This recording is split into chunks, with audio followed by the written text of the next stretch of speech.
don't understand why you're 40 years old playing the game still. So. Well, I mean, what game do you think you're going to be playing when you're 40? When do you think you're going to stop playing games? What's the age? What's the cutoff age?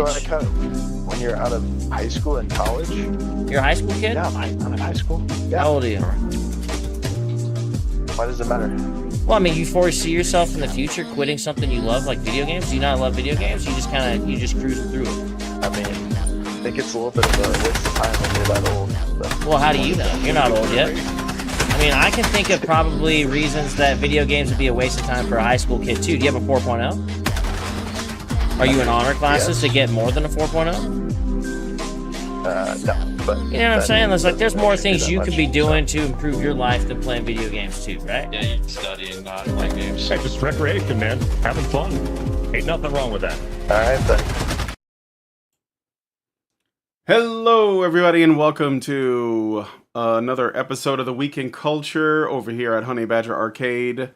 My name is Brian. No, I am not confused about my gender, and I'm here with John, the problematic white guy. Hail, everyone.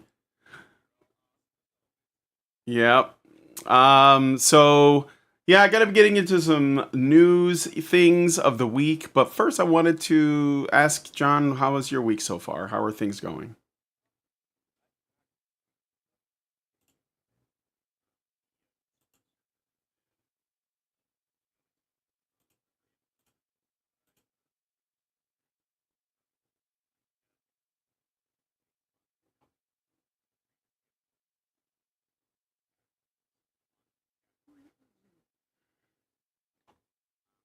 Just it's constantly building and people are starting to see the benefit of it, and it's kind of like taking on a life of its own. So now it's just really a matter of figuring out how to monetize my life to a degree so that I can actually pay for certain things and keep it at its level of stability that it's already at and build on top of it. So, but yeah, no complaints whatsoever. It's great. All right. Yep. Sounds good. Yeah, I mean, I've just been really busy. Like, I'm preparing for a trip, and it's going to be like a real beast because I'm driving from Roanoke, Virginia. Yeah, when is that exactly? That's on the 20th. So, Okay. yeah, so like the 20th is Friday, so no shows until Saturday. probably like the Saturday following. So I'll be gone until like the 1st. So the next show will be the 5th of October. After this coming Tuesday, the 17th.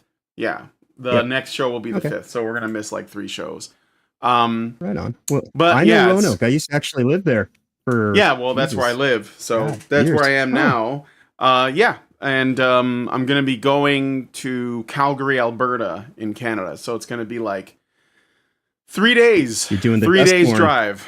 Yep, we're escaping. I'm actually afraid. I'm actually afraid that I'm not going to be able to leave. Like that's my fear is that I'm going to get to Canada and Justin Trudeau's not going to let you in. Yeah, we're not going to. Well, they're not going to let us out. Like we're going to get in. Oh yes, and then we can't get back. You know, that's my concern. But I don't know. We'll see. And I have this British friend, this English guy I know, who currently is with his girlfriend in Connecticut, and he was talking to me on like the show that I do over at Honey Badger Radio, and he was like, "I don't want to go to Canada." He's like, "I don't want to go." I mean, he doesn't even want to go back home to the UK. He's like, "I like America. I think the United States is pretty awesome." And I was like, "Yeah, we're okay. We're like, And he doesn't really want to go to Canada, but he might be pushed to go by our boss. She's really gunning for it. So, but. I don't know. We'll see. I'm looking forward to seeing like friends and people I haven't seen in like at least 5 years. Actually, probably longer in Canada. So, but it's going to be a hell of a drive. I mean, it's going to be a struggle. Oh yeah. Yeah. Yes. So anyway, yeah. So that's what's going on, and we're gonna get into the stories real quick here. So let's go ahead and get started. Thanks for joining us. Please smash that like button and leave us a comment. Send us a super chat if you have any comments, things you want to say, or whatever. And let's get into it. So first, we got this trailer that you just sent me. I saw it on Twitter yesterday. Yeah, and, it's changed the whole dynamic of the show. When I saw this, like, yeah, we have to do this. Yeah. So we're going to have to cover this. So Yeah. let me just see if the chat is working. Yeah, I'm getting like the comments. This is pretty cool. My social stream ninja's pretty based. Okay, so this is called Tales of the Shire, and it's a new game coming out. This is modern gaming, folks. This is where we're at. So let's play the trailer. There are many tales of Middle-earth. You're Tales not of Gandalf. courage and brave deeds in dark times. But that is not our story. For this is one of new beginnings.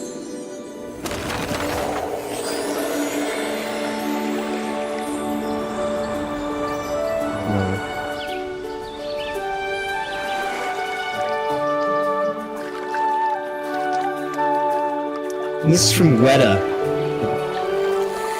People who did the movies.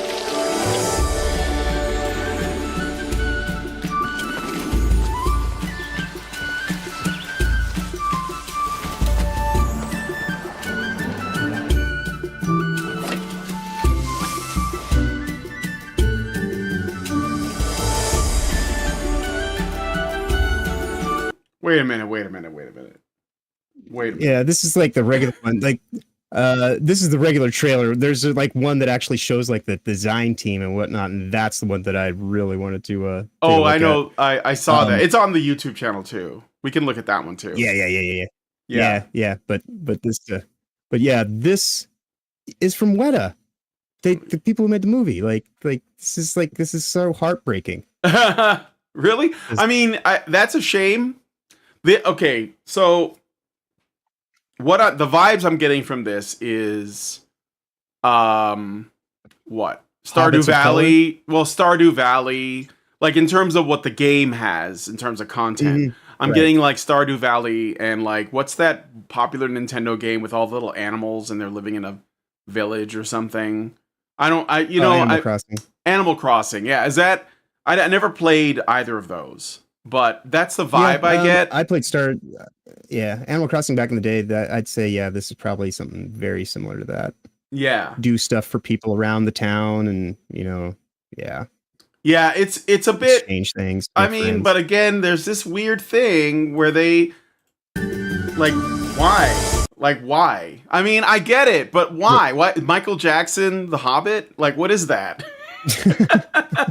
It's like 80s Michael Jackson too. He's still got the Jerry curl, and he's still kind of beige. And you're not allowed to have an opinion on it. Like you just have to just like let that go. I mean, I just think it's strange. I mean, it just is, and I know what's going on, and it's really obvious to anybody who isn't an insecure narcissist. But the other thing that so let's watch the rest of this trailer, and then I'll say something.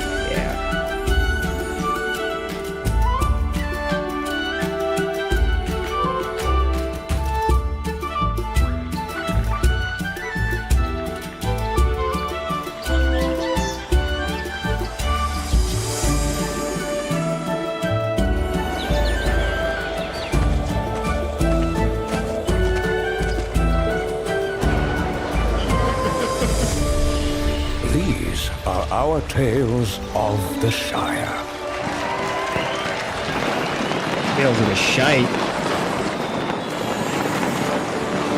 Hobbits really are amazing creatures.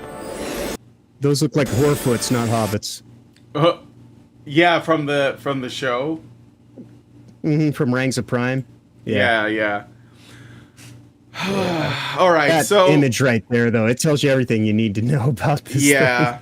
Well, that's what I was gonna say. So, I mean, I don't have a problem with a game like this existing, but I don't think I don't think normal gamers are supposed to be the audience. Like, if you told me that this was for like girls, young or children, I could see it. Except that I still think it's not.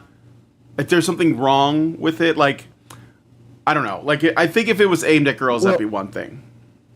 Go ahead. Well, if we watch that other video, it is very much aimed at girls. Looks like it was designed by a coven of women, and I would imagine that. Is this it right here? This 15-second thing? God, it was. It's the thing with like the chick with the purple hair. Yeah, I think let's see this if is. I It's can- 15 seconds, but this might Yes, be it. yes. Yeah, yeah. And you see the design team. Yep. Okay. And this kind of gives it like that extra little nudge of what it is. We love Yeah. hobbits, and with Tales of the Shire, we want to immerse you Ah, in their yes. world. Danger hair alert. Yeah. We love hobbits, and with Tales of the Well, okay, so Right?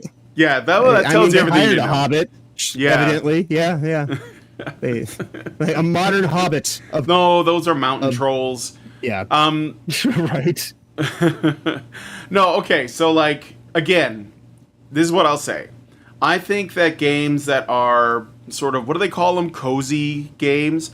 Those are totally fine to exist. Don't have a problem with it. I don't even care that they may be using a license, but I think that as long as there's still room for, games that like guys like me and boys like to play, as long as those can also exist, I don't care that this exists.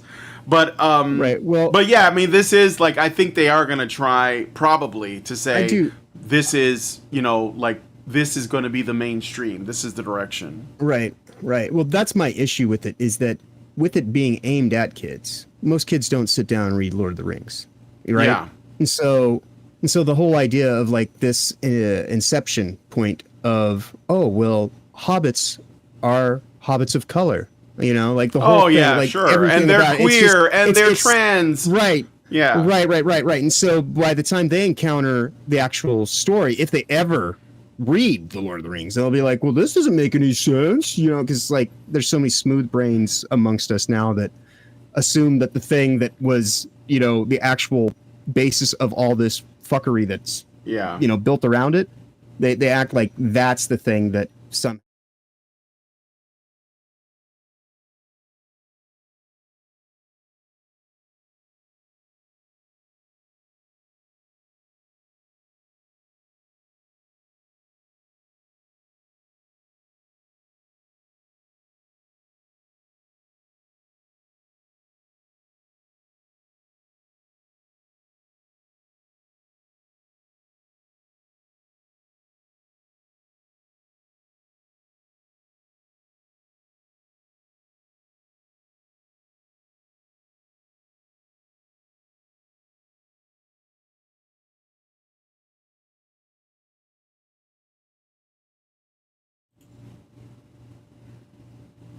Yeah.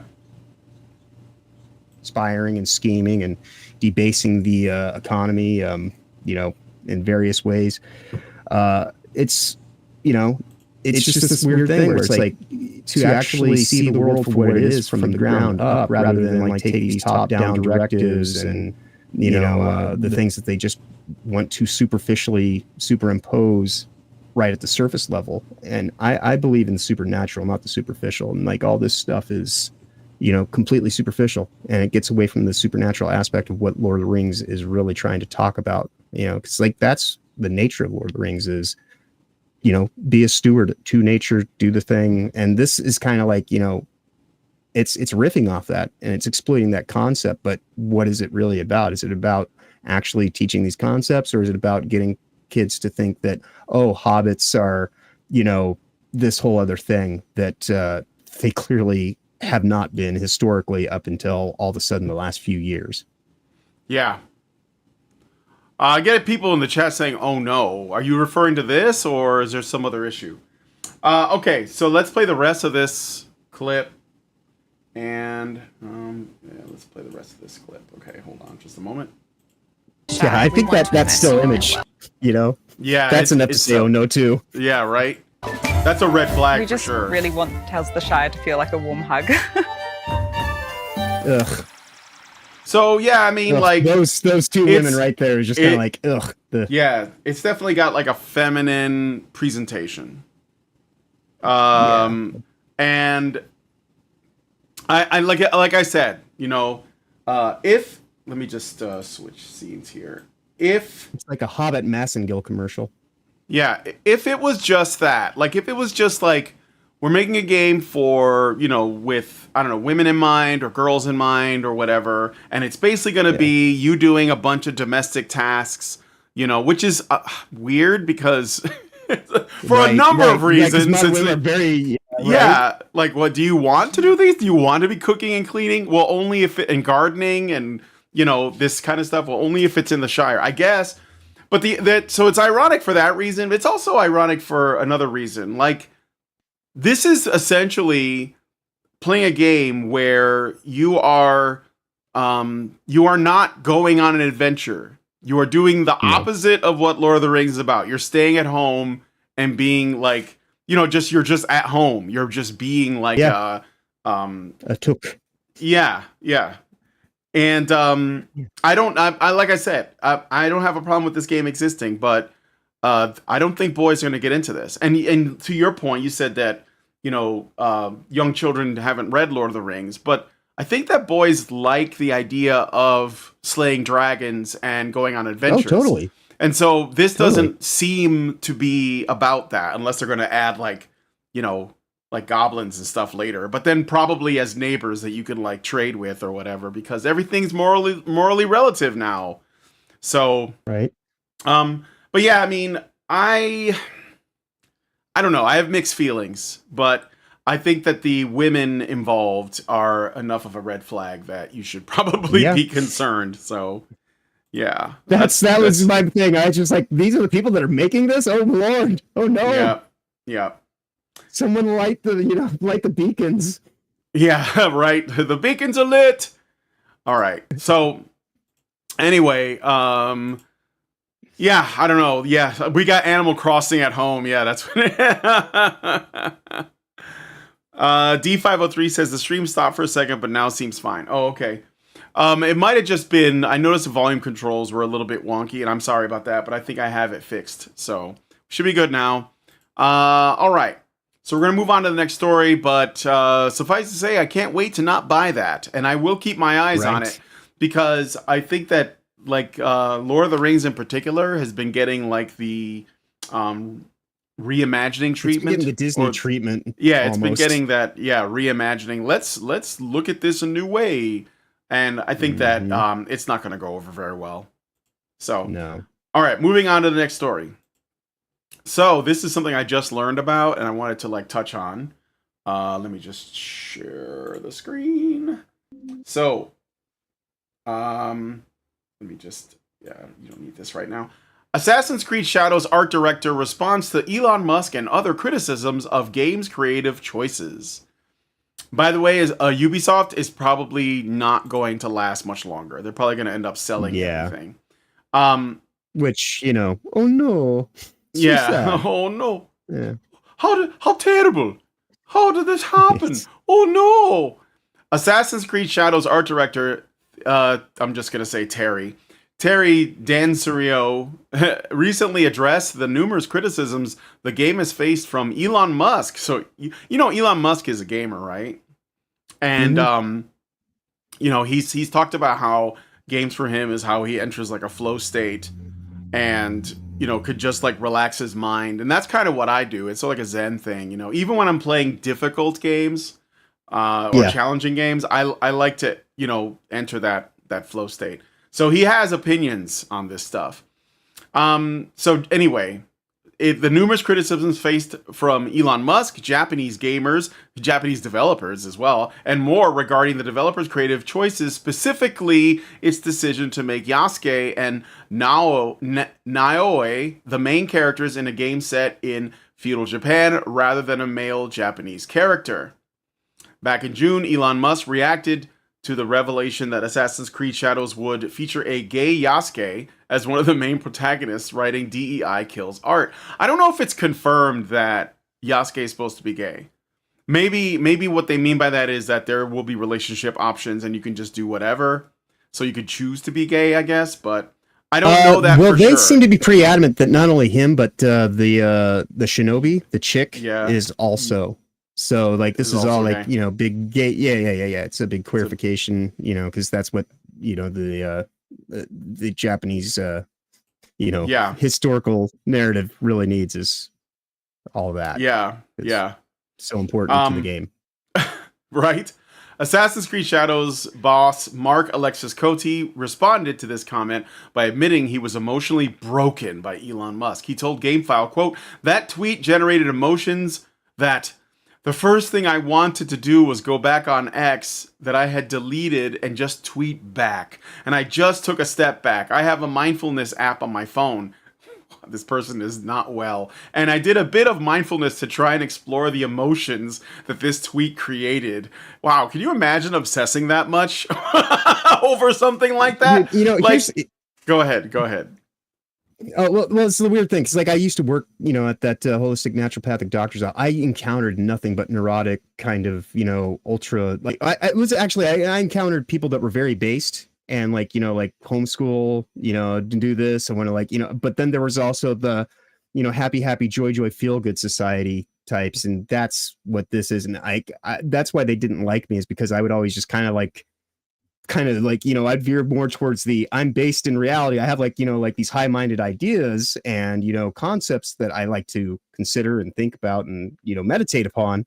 But at the same time, you know, I don't discount the fact that I'm living in this reality and there are certain things that I have to take account for and be responsible for and just kind of deal with. And it's not, you know, all this, oh, well, I'm just going to breathe. It's like, yeah, you can try that in certain situations, but people who get like this, it's just kind of like a weird form of passive aggressive kind of elitism.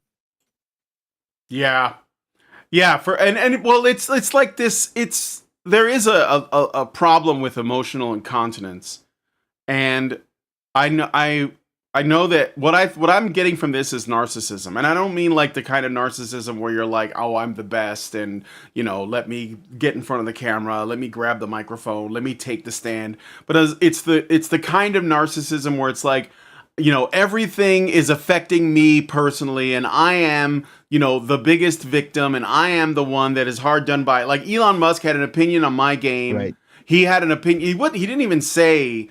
All he said was DEI kills art, which is true because it is the antithesis of art. It is essentially putting like identity politics in front of aesthetics, and it is designed to destroy aesthetics. It is the uglification of everything. Yep. Stop down bullshit cattle gating. Yeah, it's on purpose. And if somebody says, "I see that you're doing that thing," then these people are like, "Oh my God, you wound me. You wound me. If you cut me, do I not bleed?" Right? And so, how dare you, sir? Yeah, right. Are you not human?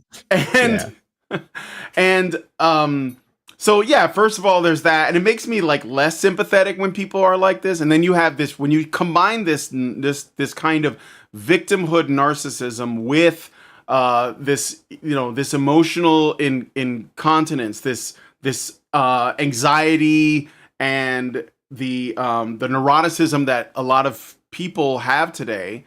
And unfortunately, a lot of men too. I mean, like this guy, right? Mm-hmm. It's a pretty bad combination. Like what we need is stoicism. We need that, and that's just in rare supply.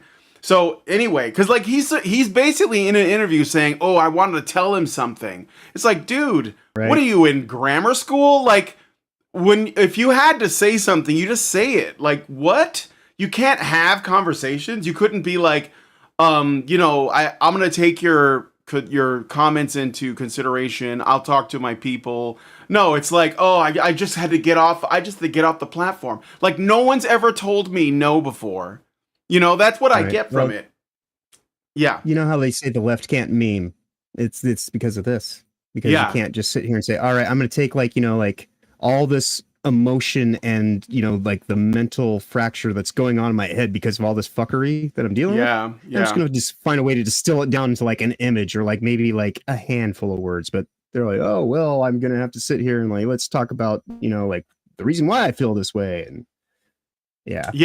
But, you know, I say that as somebody who's kind of like, you know, myself kind of, you know, healing from that. Because, you know, like I said, that doctor's office, 10 years of being there, it has an impact on you. And, you know, like the last 3 that I've been free of it, I've kind of been able to look back and go, yeah, I kind of became a neurotic tool bag there for a minute. And it is a mind virus. It will affect you. Thankfully, I was not, you know, fully overtaken, but, you know, it gets you.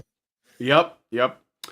Okay, so then he continues. In a moment of sheer hypocrisy, he accused Elon of feeling hatred, while at the same time indicating he had a bunch of hateful 3-word replies that he wanted to send. Quote, "For me, Elon, it's sad. He's just feeding hatred. I had a lot of 3-word replies that came to mind." End quote. He continued, "By attacking someone like Elon, I will not convince people about our point of view as a team." So... Indeed. I want to highlight really quickly, Tomby said in the chat, he says, "Sticks and stones will break my bones, but words will always upset a cunt." Yeah, all right. Let me highlight that. Boop. Also, shout out to Jojo, who is here sleeping. And Billy Donuts brought the donuts. So thank you, Billy Donuts. Indeed. All right. So, okay, here's the thing that I think is funny about this. So there was I didn't make this one of the stories, but there was also an article that, I can't remember, it was Kotaku released an article recently, like yesterday or something, about Concord, and they were essentially saying, you know, it's a shame that like nobody played it, and they're still caping for this game, which has already been removed from the stores. It's been shut down. The servers are gone. People got their refunds, and they're still like, oh, if this game didn't get so much hate, it would have been a success. And it's really pathetic. But this is kind of the same thing. It's like these people believe. I heard something. Yeah. What? Well, my nephew last night, and I want to do this probably for Tuesday's next episode, because he was just telling me about it, but he didn't get the articles to me or anything like that. But evidently, the big hullabaloo on part of the Concord stuff, and as shitty as Sony's been all week, we came to find out that evidently there was going to be a crossover title of Prototype versus Infamous and Prototype. Yeah, and that's the game that they were going to do. Went ahead and that made. They decided, no, we're gonna do Concord instead. And so, it's just to think that, you know, like I was talking to him last night about like the idea of what that game could have been. Like just the thought of it is so awesome, right? Yeah, the thought of it is awesome. Like, yeah, you know, and to think that they just threw that away for a lame service model battle arena that there's so many of to begin with, and then they coated it with all that woke paint job bullshit. Like, oh god, it's just Sony. Although sucks I heard about that story with the infamous Prototype crossover, and I tried to find the article, but I couldn't find it. So it may like not. I said, hopefully we can find it for Tuesday. Yeah, we'll try to find it for Tuesday, but all I saw was a screenshot, but it might not be real. So, Right. Dean Domino says, I thought the Prototype Infamous crossover was a fake. Yeah, a little too good to be true. But, like, maybe. Like I said, my nephew was talking to me about it, so, Yeah. like I said, I'll try to do some digging, but if that does end up being the case... We'll definitely talk about it. You know, that'd be quite unfortunate. But yeah. But at this point, it's hearsay. So, anyway, what I'm getting at is, I mean, we know, just to be, to get to the point, these people believe that their worldview is not just like their opinion, but it's the absolute correct worldview. And so if you don't follow it, if you say I have problems with this, they're going to act as though you are spreading hate. The only thing Elon Musk said is, you know, DER destroys art. Okay, so if I go into a gallery and I see that somebody, like, I don't know, displayed the Piss Christ, which is essentially a crucifix floating in urine, and I said that's bad art, they would say, oh, you're just spreading hate. When, like, literally that is the hate. Like, they, you know, at least it's like, I don't know, disrespectful. It's not considerate. They would never do that to the Quran, by the way. But I'm making this point that the way that they see their worldview is they see it as an absolute, and they insist, and it's a religion to them. So like that's why I made the comparison. It's a religion to them. So let's see. Let's look at more of what he said. So he also said Yasuke is very, very grounded in the history of the franchise and how we make our choices. We've got a super mysterious historical character from which not much is known about, and for us, it was what we want in Assassin's Creed. So Yasuke has very little written about him, probably because he wasn't very remarkable. And of course, this is the same thing they did, by the way, with Rings of Power. Not Rings of Power. What's the War of the Rohirrim? where they found this little obscure character that had no name, and they were like, ooh, there's an opportunity for us to inject our own agenda into this, because you can't tell us we're breaking canon since there's no canon, and we see it as a blank canvas waiting for us to paint our ideology on. That's what they're doing with Yasuke too. And the Japanese themselves, Japanese people came forward, historians, and they were like, here's the truth. Why are this is bullshit. And of course, Ubisoft doesn't care. They don't care about Japanese culture. They don't care about cultures. They care about They care about quarterly dividends. Well, no, not even that. Because if they cared about making money, they'd be making games people want to buy. So they're not even doing that. True. Like, they're literally just... No, I'm telling you, they're ideologically possessed with a mind virus, and the only thing they can do is put out their sermons and their message, and if no one responds, it's their fault. They'll be like, well, I guess you guys are just bigots then, and then you get these post-mortem Concord articles where you're like, well, why didn't people buy it? If the world is a terrible place full of hatred and bigotry, the modern audience doesn't exist, that can't be. And it's like, no, you guys are garbage. Quit your jobs, go to work at, I hear UPS is hiring, as Biggie says, or Craig Mack, and go. It is like Christmas season. Yeah, it is. So like, it's not about making money. Like, it's not like, I don't know who it was. Was it Andy Pants Gaming? He made a video where he was talking about like who makes these decisions to make games woke.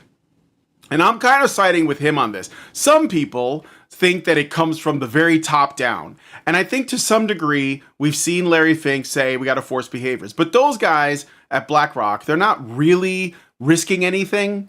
It doesn't matter because they have their money floating around between so many different avenues that they can watch corporations go under and they'll be okay. But within a company itself, like the people on the board at Ubisoft or EA, they may agree with the politics, but they're not necessarily the ones pushing it. I think it's all the creatives and middle management people that are actually doing it. And that's why they're okay with sinking companies, because they hate them in a way. Like, they get into an industry they don't like.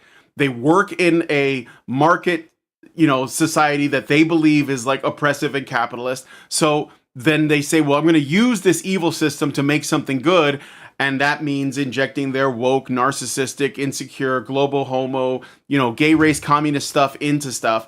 And the people at the very top, they're just counting the numbers. They're like, well, this didn't make money. We're going to, that's why, Ubisoft's probably going to end up going under. Right. Well, I mean, to kind of piggyback on what you're saying, like, because I watched the video and I to a degree, the individuals themselves, the actual, I'm the billionaire behind the business. I think that, I think they're kind of a little bit more like regular people. But the Borg state of the conceptual organization that is a corporation, that is the thing that kind of, when they say the top down, it's the mechanization of the whole, bureaucratic system within that ESG framework, and of course, meaning environmental social governance, policies and directives and all that kind of stuff that, leads it forward.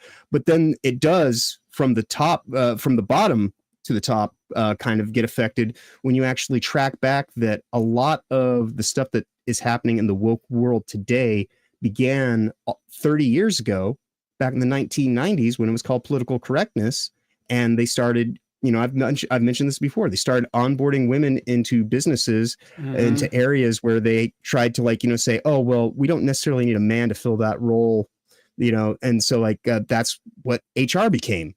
And so that's your hiring management system. And so then, it starts becoming like this weird kind of gynocentric coven of, just ideology and, women's issues and this and that. And it becomes well, we need to feel and and so slowly but surely over, 30 some odd years of buildup, this is where you arrive at, because everybody that is now connected from those original hires 30 years ago is basically on the exact same train of thought. And so there's this ideology that is just moving down the tracks, picking up speed, killing any cow that happens to be in the way and gets on the track or anything like that. And that's what we're dealing with. It's a train that is out of control. And it's, gaining velocity, but it's about to it's about to derail, and in the derailment, there's going to be a whole bunch of destruction. And that's the thing that they're freaking out about, because they're sitting here trying to keep the thing on the tracks, but it's impossible. There's no way it can actually stay, stable and keep running. And so this is why you see all the desperation and the weird shit kind of bleeding out of it, especially now in the last few months, that so much of it has come to the surface that's none of this shit really adds up. And so now you are seeing on the extremes, the end user and the people that actually own these corporations all saying, I don't understand why this shit's like this, but it's because, this 30 years of buildup of gynocentric mindsets affecting the overall structure of corporate America and, by and large, white collar society. And so that's why so many things are feminized. Oh, for sure. Absolutely. Yeah. I mean, it started with the 60s. And the thing is that most people who are running their own businesses, working in businesses, starting their businesses, they were all educated in schools, and schools pushed that stuff from the get-go. So it came from the education system, and that's why it's so normalized now, because people think it's just reality. So I wanted to respond to a comment. Perception is reality, as they say. Yeah. Creative War left a comment saying, another VTuber have problems because new Assassin's Creed have black skin men samurai character. Not well written, but all I'll say is that, and I'm not, that's fine. You can have that comment, but honestly, I'm not really upset at all. We're monosyllabic and cavemen, so he's speaking to us in terms of I'm just indifferent, honestly. I haven't played an Assassin's Creed game since the second one. Yeah. I mean, I just left it behind, and it's not even because of these changes, but I mean, you are upsetting the Japanese customers, the nation of Japan. Yeah, the nation of Japan. It's okay to actually speak about that, when you're pissed off an entire nation. That's kind of and I mean, I'm just talking about it, but ultimately, good job caping for the multi-billion-dollar corporation. But setting that aside, I think the purpose of this interview is really just, they know that this is the pre-orders are not there for this game. And so they're going to go under. They're going to go under. And this is a desperation play. I can't say what company it is specifically, but I'm assuming it's either Best Buy or GameStop in terms of the way that they take pre-orders. But 800 copies.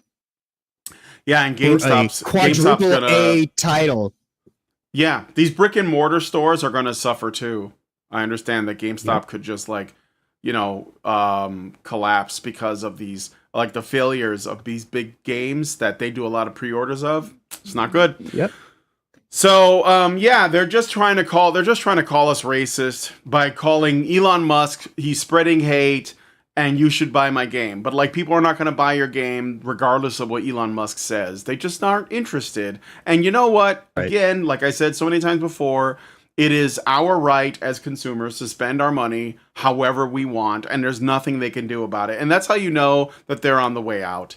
So anyway, we're going to move on to the next story, and let us know what you guys think about this one in the comments. So this one, John, you brought across my desk. Unity is killing its controversial runtime fee. So tell us a little bit about that. All right. So it was about a year ago when Unity made this. They made a retroactive rule that any copy that you sold had to pay a royalty for, and it was retroactive, right? And they put it across the board. It became their big hullabaloo. John Riccatello, who used to be from EA, was the CEO at the time. This was his big brain decision. And evidently, obviously it landed a fart in church or, turd in punch bowl, whatever kind of, shitty metaphor you need to get to understand that it was hated unanimously. One of my friends, he's been doing independent game design since college, right? And he's learned on Unity, and that's all that he's used for over a decade. And as of a year ago, he stopped everything he was doing in Unity and started to learn Godot. And so that's where we're at, is that, it doesn't matter if you try to peel back and, because they got a new CEO now, he's trying to reconnect and say, well, we want to earn back your trust. It's too late, because it's already been proven that when you think that you have the opportunity to exploit, you did it. And so, you know, it's just kind of one of those things where it's like, you can say all that you want now, song and dance man, but like, even if you're going to roll back the decision that you just made last year, and because it's now tanking the company, and they're trying to do everything they can to stay, you know, relevant, because nobody's buying their new Gen 6 version of the Unity software, because that's the one that's got the what was ostensibly a per seat license with all this kind of stuff, like all these riders on it. And so they're trying to roll it back to what it was before they effed everything up a year ago.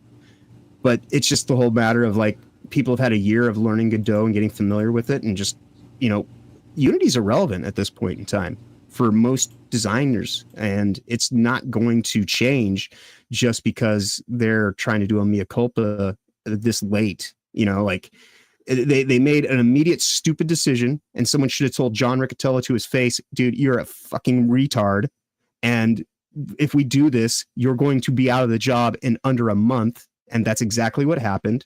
But the fact that, like, you know, like that had to play out, and him not actually be able to, you know, have the discernment to understand that before making such a bold action, shows you exactly where he came from, which was EA. And trying to treat a independent, you know, middleware software company as though it's some kind of like important, huge cog that people have to be beholden to. It was a bold move, Cotton. And how did it pay off? It didn't. Yeah. So that's basically the gist of the story, you know? Yeah. So they're reverting to a seat-based subscription model, but it will be increasing the price of Unity Pro and Unity Enterprise. And Unity is a what is Unity exactly? It's a game engine like Unreal. Like Unreal? Or, like Unreal? You know, okay. Yeah. Yeah, it's pretty popular too. I see this you know, logo everywhere. So it's a big. Yeah, it used to be. Yeah. But as of a year ago, like there's a big shift in the industry, because it used to be where independence, you know, like I said, Unity used to be this thing that was all about like, well, we just want to help people kind of build their businesses and grow with them. And then they did this whole thing where they're like, well, now that you've sold however many copies, and that was the thing, it was the retroactive aspect, because like all these independent game developers had their games up on Steam, right? And then they wanted to sit here and say, well, you owe us this many, you know, ducats for every, you know, game that you've ever sold. Even if it's like, you know, a 13-year-old game that hasn't sold a copy in however long, they still want like you to now pay them after the fact. And it's just like, you know, it's very much a Darth Vader, you know, pray I don't change the terms of the deal further kind of situation. Yeah. Oh, well. So I guess, is there another alternative then, since Unity used to be? Oh, like, Godot. Godot is the thing that people use at the moment more often as the alternative. That, or depending on what your game is, you know, you might instead go to maybe Unreal or some other engine. But, you know, it's just the way that Unity kind of went about doing it. It was so underhanded and just, you know, it broke everyone's trust, and it just a year later I don't want anything to do with them. It's just like when I stopped buying Xboxes because of the Kinect and the Xbox One being a surveillance system that they wanted to put in your house, and 30% of the processing was designated to just watching you in your house, you know. And it's like, well, I want to buy a game system, play video games, not a game system to sit here and monitor me. So I haven't bought an Xbox ever since then, and I won't. And I don't even pay for Xbox Game Pass, and I won't, you know, because there's more than enough alternatives in this, you know, in this reality for gameplay. So I got a comment from the chat. Gorlock on Rumble said, "Yep, I moved to Godot 2 years ago after leaving Windows." And then Tiresias the Blind says, "I suspect that this might have been Unity's strategy all along. Undercut Unreal by providing a more affordable product that could spread into wide usage, and then price gouge." Could have been. It could be just the change in management or the philosophy itself. I mean, a lot of things start off with like good intentions, and then it becomes big, and then like different, like the management changes, and they're like, "Oh no, we're gonna make this." John Riccitiello is pretty much who that whole thing is attributed to. quite honestly. Yeah. He came in, he took over as CEO, and then he started doing EA practices in a in an independent office space, and he's treating it like it's corporate America. And so There you go. It didn't wash. A Norwegian said, remember all of these game engines were made from scratch at some point. Game devs who are competent enough should try to make their own engines. That sounds like a lot like that I can't do, but yeah, and that's the whole idea on middleware is like, it's the whole idea of like, well, you don't want to reinvent the wheel every time you need a wheel, right? You just use a wheel. And that's kind of like the whole concept of using middleware game engines and building out from, so can you do it? Sure. But that's a hell of a task, and an engine in and of itself, just building an engine is something that you don't even have to make a game. Just making the engine is as complex, if not more complex than making a game, because you make the game from the tool set that is the engine. Yep. So. All right, well, let us know what you guys think about this one in the comments. Are you a game dev or someone that's interested in getting involved with that business? And what do you think about all this? Let us know in the comments. Really appreciate it. Look forward to seeing what your thoughts are. All right, so next up, we're going to talk about Lollipop Chainsaw Repopped remake. That's a bit of a long-winded title. It's a bit of a mouthful. Right. So this is from Smash JT, but I heard about this from other places. So apparently IGN has refused to review the remake of the cult classic Lollipop Chainsaw, which is titled Lollipop Chainsaw Repopped.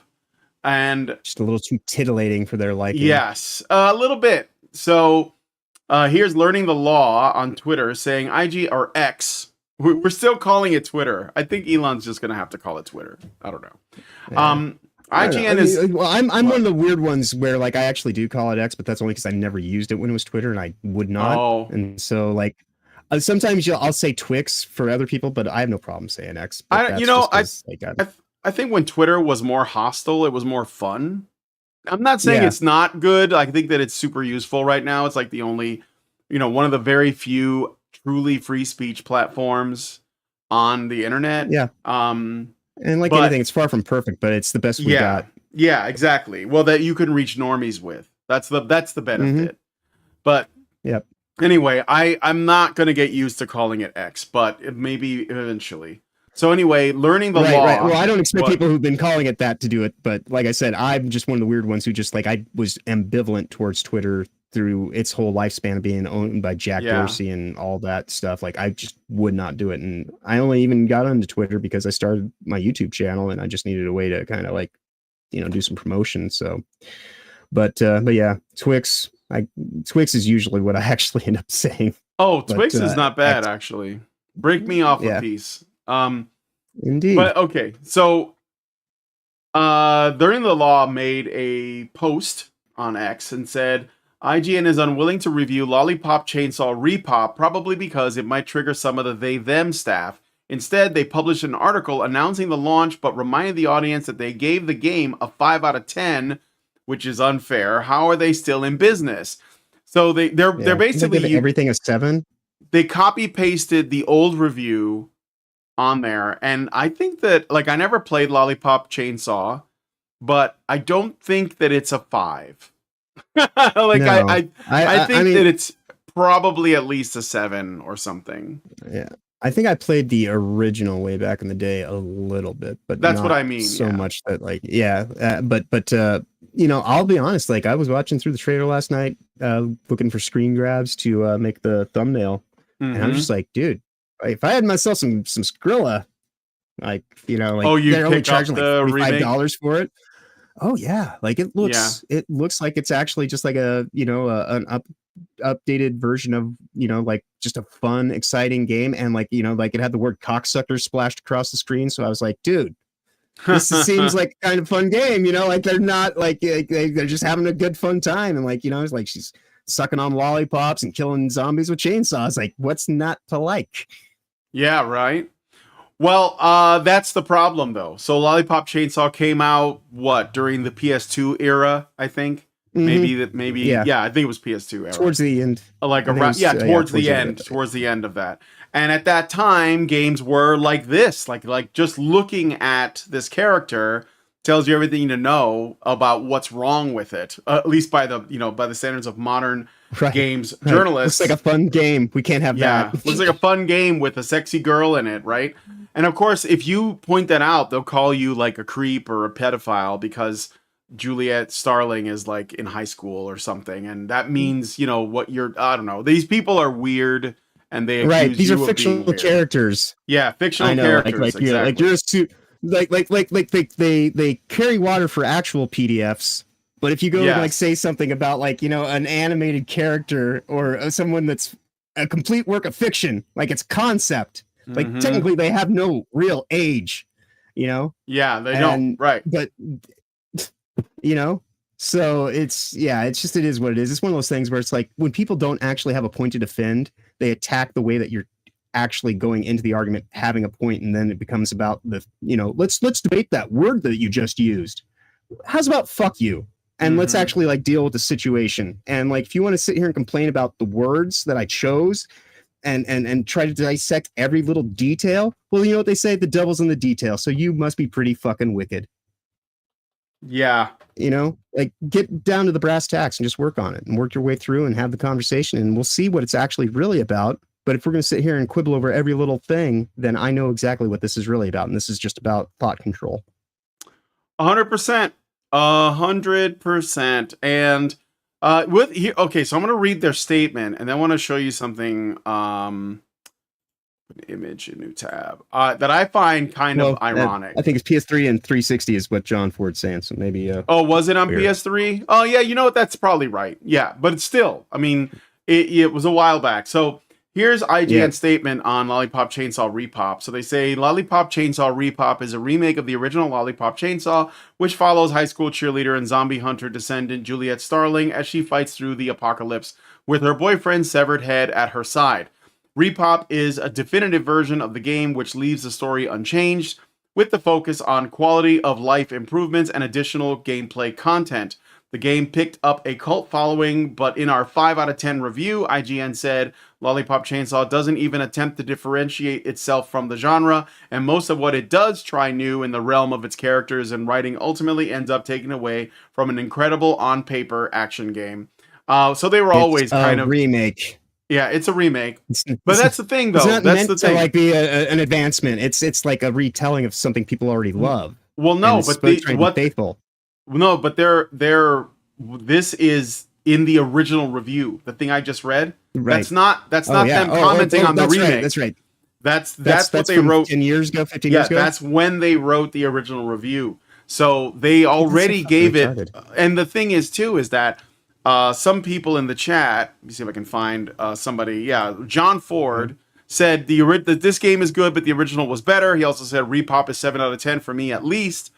So that means that there are differences that are worth pointing out, and it's worth like a revisit to review it. Like when I mean, maybe this is like slightly less fair, but like when Silent Hill 2 remake comes out, they're going to review it. They're not just going to be like, let's plaster on the old review and then call it a day. Right. So what they'll actually say is they'll probably be like, well, this is a great retelling that has made the appropriate change, and it's going to completely destroy the whole point of the story. Because like, Silent Hill 2 is about sexual frustration and the lengths to which it can like drive someone insane. So, like Lollipop Chainsaw, it is effectively Buffy the Vampire Slayer with Ash's chainsaw, and she's carrying around rather than having a chainsaw hand. And it's got like sparkles and hearts, and like it's got like it's girly, it's like this nice juxtaposition, hodgepodge of just like pop culture stuff coming together and creating something new from it, and that's most things, It's nothing. There's nothing wrong with being influenced by something. It's another thing to completely, fully lift and this and that. And Lollipop Chainsaw has always just kind of been what it is, and it created its own thing from these, elements that existed, surely. But that review right there, trying to say that it's like, like it's basically just genre boilerplate, doesn't really deserve any kind of consideration. That seems pretty lame then. Yep. And now, 15 years later from when that review was written, to act as though that stands in its place and actually works that's a dereliction of like how anybody Well- in these newsrooms considers themselves anything more than just a charlatan at this point. I don't know. Yeah. Well, that's the thing though. They're just they don't want to confront that this game exists because they like that. And the thing is too, IGN in particular is rich for doing this. Did you know that when the original Lollipop Chainsaw was coming out, they had this contest. So IGN held a contest to promote the game. This was before the game had actually launched. And it was a cosplay contest, and they had all of these girls that would dress up as Juliet Starling, and I guess they were young girls that said I could cosplay the character, and this is why I'm the best pick, and people got to vote on it, and IGN used to kind of lean into the cheesecake. I mean, they had like hot chicks that worked there, just like most of these gaming websites They had did. booth babes every year at GDC, Yeah, they had booth babes. E3. And, the fact is that women who take care of themselves and look good do want to be seen. And they do go to That's why they do it. conventions and they dress up and cosplay. So, like, they had a contest. And the winner of that contest, I'm going to display it for you guys now, is this cosplayer, very famous one, Jessica Nigiri. And this is like the thing, this is the thing that put her on the map. Like, we didn't know who this was until the contest happened. So like literally this woman. made her, okay? Now, this is like back when she started. And so like IGN made Jessica Nigiri a famous cosplayer through the Lollipop Chainsaw, and now they want to act like that doesn't exist at all. They want to act like they had nothing to do with it. And I just think it's really whitewash their history. It's interesting. That's all. I'll just say it's interesting, but not surprising. Right. When you talk about what is privilege, I think the privilege is actually being able to like pull shit like this and like do the thing and then just act like somehow like, oh well, no, that was never my thing. It's like no. Hold on to your bullshit. Like if I have a past that I just was sitting here talking about, like I had a little bit of a woke mind virus myself. Thankfully, I didn't have it as bad as most people, but I still take time to acknowledge all the time to everyone. It's like, hey man, sometimes I say some stupid shit based on like, the years that I was kind of like, being infiltrated because I went to art school. I did these things. They attack people at like the core of their emotion. And that's where the override kind of happens. And they put, the penny in the fuse box, so to speak, and like kind of arc your circuit. And then and that's what it's all about, is trying to keep you in this, feel state where like, you don't actually deal with reasoning and anything like that. Yeah. And not being beholden to your past as something that you actually have to take account of. You talk about like, what is privilege? That is the most privileged thing that someone could try to get away with. It's just like, oh, well, don't hold me responsible for the thing that I used to do. This is, because if it has no bearing on what anybody's able to think about, then do you even think about it? Like, do you even actually like what's moving you forward? Like, is there like an actual, reason that penetrates deep within your heart's soul that you're not doing this because of that reason? And if that were the case, then at least open up and be honest about that, because that's at least like taking it into account. But if you just sit here and act like, no, that was never us, and like, I don't know what you're talking about, let's just like, let's stay right here and just look at what I want you to look at. It's like, that's not how conversations work, and that's not reality. Yep. Well said. All right. Let's move on to the next story. Let us know what you guys think about this one in the comments. Like I said, send a super chat if you like. I did get a comment that I wanted to read though. A Norwegian says, off topic, have you and Problematic ever heard of a game called Phasmophobia? It's a multiplayer ghost hunter game, and I think it would be perfect for you two to stream on Halloween. I think I've heard the name before, but I don't know the game. I will look on my Steam to see if it is there. Let me just check. I know right Phantom now. is Agoria, but that's something different. That's an old Sierra classic. But Phasmophobia is called. Phasmophobia. Yeah. I can't say I've heard of this one, but I'm interested in it. I'll check it out. Yeah, I'll look it up real quick right now while I'm here. So yeah, Phasma. so it doesn't slip the mind. There it is. $20. So Phasmophobia, $20. I'll put it in my wish list and I'll look into it some more later.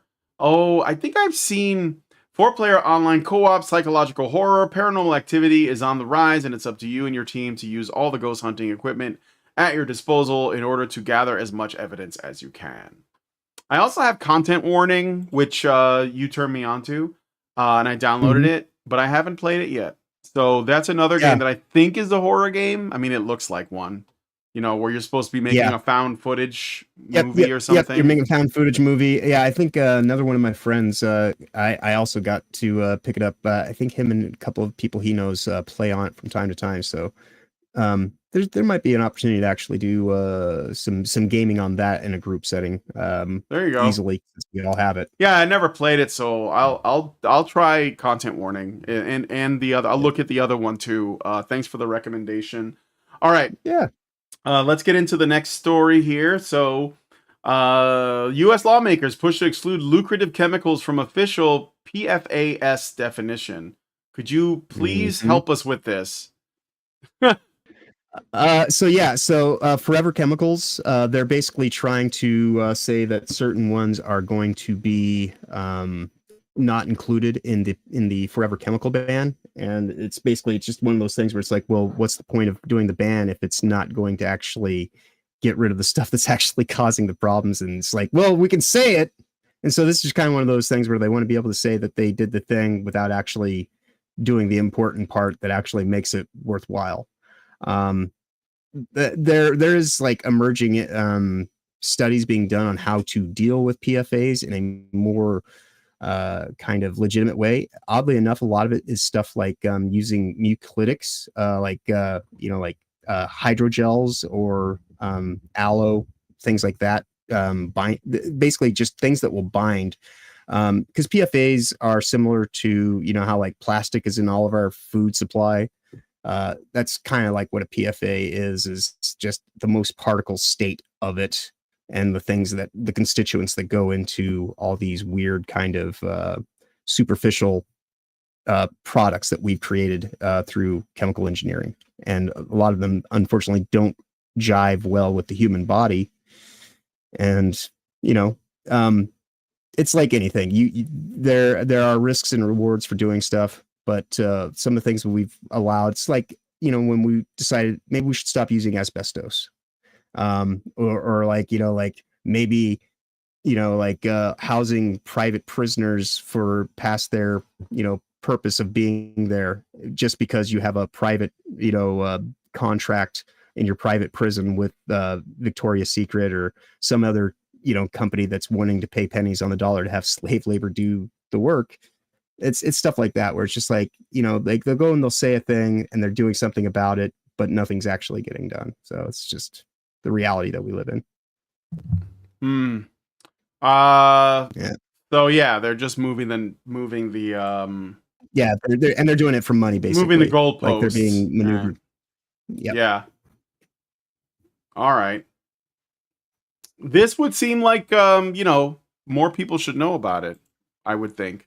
You would like to think that's kind of why I bring stuff like this into the lists from time to time, because you're just like, yeah, this probably flies under the radar for a lot of stuff. Well, it's on the Guardian's website, so like that's right. Not exactly like like a tiny little website. Guardian, it's not, but also the Guardians. I think the relevance of the Guardians has really been waning in recent years. Oh, for sure. More of just kind of a woke rag. It is. They're a joke, but like if that's the thing, like if there's some useful stuff, maybe if they got rid of all of their like trash, that is what most people see because it's usually what's on the front page of the website. Then maybe some people would take an interest in some of the more important topics that some of the journalists that are actually like, doing journalism would get like some, get highlighted. Right. And that's also the other reason why it's good to kind of keep track of your biases, because, if I was too biased to even, take anything from the Guardian into account, that's how you miss some of these, stories that would, on a human level, connect to us all in ways that go beyond any kind of partisan kind of leaning.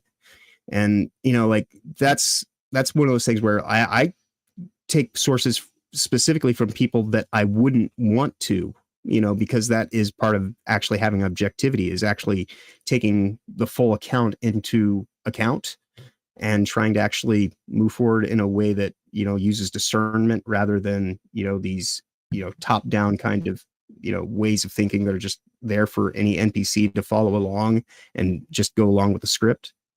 Yeah. We Well, need to get people back don't. to where we actually discern for ourselves. Yeah, people generally are lazy and don't want to. They want to. So like, it starts with this belief that the average person is good inherently.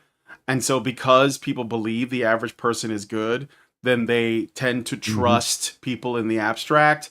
And in particular, they tend to trust what they are told are Authorities the people and, yep. the people who are authorities, because they're more good than the people who are undeserving of authority. So they are they have more legitimacy in the eyes of normies. And that's why they'll tell you, like when they say, oh, well, the experts said this, it's because they really want that to be true. Part of it. Right. Even if like Right. things are like, for example, we have like, we have weird stuff going on in this country with Haitian migrants eating people's pets. They're eating the dogs, they're eating the cats, and people who trust the experts. Yeah, the people like the media and like other sort of important people will say, no, that's not happening. These people are crazy. And people who don't do the work themselves and don't want to be discerning, as you said, they'll just say, oh no, the experts told me it's not happening. And it sounds so ridiculous, right? There are Haitian. I heard there was a story of a Haitian that tried to put a voodoo curse on somebody because they asked him to get off the property. So that would not surprise me. Yeah. And I mean, like it is difficult I think what the normies have to do is they have to be brave and they have to be confrontational and they have to challenge, but more than anything, they have to be brave in challenging their own preconceived notions. Exactly. And that's the hardest part for people. It's not even about like challenging authority. It's about challenging yourself first. Right. Yeah. Right. Well, in many ways, that's the ultimate authority for most people is like, oh, this is what I know. And I'm just like, I'm good. I got through high school already. I graduated. I don't have to like, and that's one of those things where I think that the public education system has been for the rot of society in that sense, because it used to be that, like me, I never stopped learning. I need to figure out stuff all the time. I'm constantly taking on new projects, new technology that I have to like, deal with to support the thing that I'm working on, or like, and so, for me, it's just learning is my lifestyle, it never stops. And so I'm all, but, for a lot of people, they're just like, they learn their K through 12, whatever. And like, it's like, that's good. I don't want anything else, or K through 12 plus their indoctrination time in college. And once they get out, like, especially when the ones who get out who are so educated that they can be ignorant to anything that doesn't match their education, that level of arrogant ignorance is perhaps like the most annoying thing in America, because that is where you see a lot of this pretentious kind of, elitist fuckery undermining even themselves. And they don't notice it because, like they believe in the authority of their own, backstory. Yep. Zerang says, Chris Rufo confirmed cats being cooked in Dayton, Ohio. So Trump is wrong. It's not Springfield, Ohio. In his face. Right. Yeah. Fact check. Yeah, I know. I watched body cam footage. Like there's like legitimate like, and it's like, oh, this is odd, this is rare, this is strange. But you know what? Like, I lived in a big city. I worked at a porn shop in the big city. I have seen some things that happen all across this weird, crazy land that we call America. And when you start bringing in like a whole bunch of people that are unvetted and just kind of like here, like being told, well, you don't even have to worry about this place being a melting pot anymore. If anything, people should, like learn to adhere to what you're doing, even though you're the one who just walked in. Like, let's just let you have free reign. And, like you're talking about, like I said, you said they put a voodoo curse on me. That's part of their culture. And if we're not going to actually like, try to protect the culture that is the American culture, then you're going to see these, false flag kind of attacks of importance of, well, this is what culture needs to be, and it's simply just a superimposing kind of element that's being put into the place of reality so that people can just take the easy route and not actually, what we were just talking about, discern for themselves, actually take in the information that might be challenging to deal with. It's just easier just to let it happen, and then lampshade anything that doesn't immediately fall into your gaslit reality. Yep. Live and let die. That's just where my head goes when I think about voodoo curses. Right. So, that's what I want. Okay. Bam, bam, bam. Bam, bam, bam, bam, bam, bam, bam, bam, bam, bam. I am still gonna have to listen to that after the show ends now. All right, so we're gonna get into the next story. Welcome to those of you guys who are here from Mentis Wave. Glad you could join us. So yeah, I mean, we're gonna move on. So okay, you guys we talked a little bit about Ubisoft. Did you guys know that they're starting There's always more. It's sort of like their, the death throes. They are now doing a mentorship program. Well, they have a mentorship program, and apparently it hates male gamers. So you probably heard this from side scrollers or other places. I might have a slightly different take on this, but let me just read this note on the official website. At Ubisoft, we want to build the most creative, diverse, and inclusive teams, and that's exactly what Develop at Ubisoft is all about. Empowering and supporting underrepresented genders. Notice they said genders plural. The program provides mentorship opportunities for women and non-binary individuals. Students, those are the genders they're referring to. Yeah, basically not men. Like anything else but men. So you have to either be a woman, or you have to be a woman that's claiming to be non-binary, or you have to be a man who is essentially claiming to be non-binary. But you have to be legitimate, because you can't just say you're non-binary, because they can sniff out real men, and so you won't qualify anyway. And this has happened because there was all the testosterone, there was I want to say a job career jam thing that they did.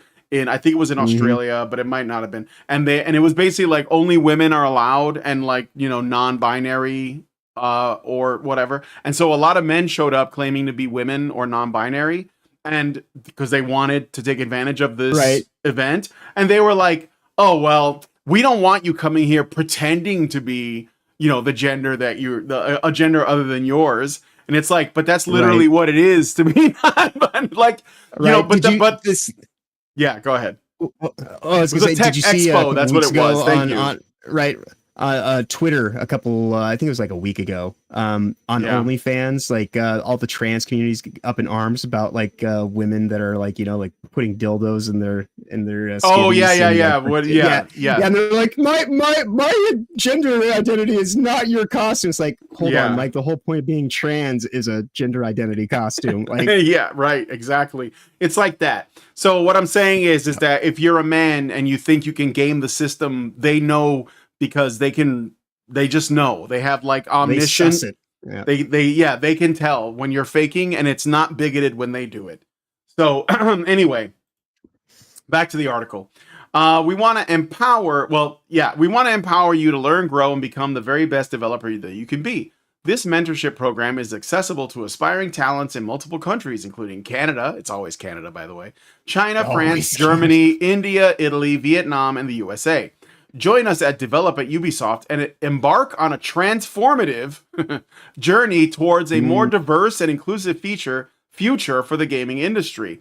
And I want to jump to the rules, the eligibility criteria, okay? Right, so, with more people playing video games than ever before... Oh, this is a great contradictory statement.